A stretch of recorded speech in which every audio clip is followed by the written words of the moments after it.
May init agad si Renz Abando sa first quarter, sinalpakan agad ang Thunders.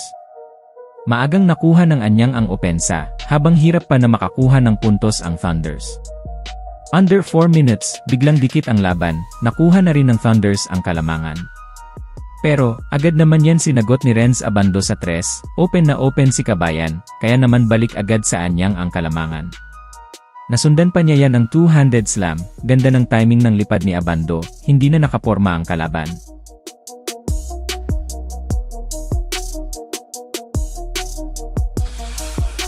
Pero Justin Gutang, naiwanan ni Abando sa 3, puntos naman yan para kay Gutang. Bago matapos ang quarter, magkasunod pa na field goal ang nagawa ng Thunders. Pagpasok ng second quarter, mabagal ang naging scoring ng dalawang team. 8 minutes na nang maitala ng Thunders ang una nilang puntos para sa second quarter. Nag-attempt pa sila kay na mag-drive sana sa ilalim, yun nga lang nasubsob ito at walang itinawag na foul. Na-i-convert patuloy ng Thunder ang turnover na yan mula sa 3. Under 5 minutes, natapyasan pa ng anyang ang kalamangan ng Thunders, 31-37. Sa 2 minutes mark, ganda ng screen kay Justin Gutang ng kanilang import. Hindi na naabutan ni Renz Abando ang 3 points shot ni Gutang. Nabawi naman agad yan ng anyang. Sa 3 rin ng kanilang local. Nasayang pa ang rebound at pasa ni Renz Abando, hindi na ipasok ng kanilang import ang tira sa 3 kahit open ito. Sa 1 minute mark, nahat naman si Gutang nang maipasok niya ang 3 na ito, hindi agad nakatalon si Renz Abando para sana sa depensa. Pagpasok ng third quarter, first basket na sana para kay Justin Gutang.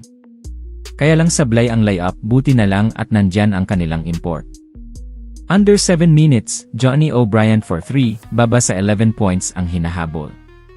Sa 4 minutes mark, ganda ng fast break ng local ng anyang kay O'Brien, easy basket para sa import. Sa pagtatapos ng third quarter, na ibaba pa sa 8 points ng anyang ang kalamangan.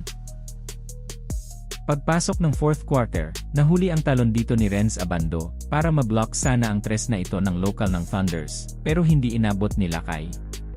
Pero, Renz Abando driving to the paint. Yun nga lang mintis ang layup, pero nakuha pa rin naman niya ang rebound, at naipasa pa niya kay O'Brien. This time naipasok na ng import ang 3. Sa 8 minutes mark, double block shot kay Renz Abando ang player na to. Yun nga lang tinawagan ng foul ang pangalawang supalpal.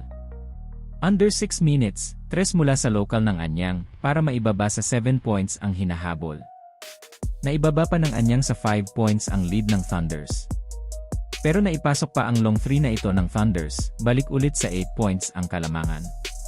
Pero may sagot naman agad dyan ng anyang, isang corner 3 naman ang pambawi ng anyang.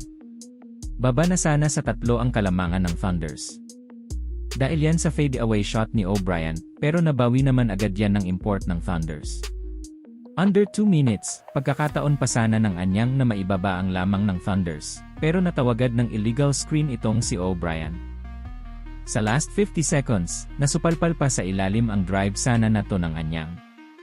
Sa huli, hindi na nakahabol pa ang anyang, natalo sila Renz Abando, natalo ang second top team ng KBL. Anong nangyari sa team nila Renz Abando?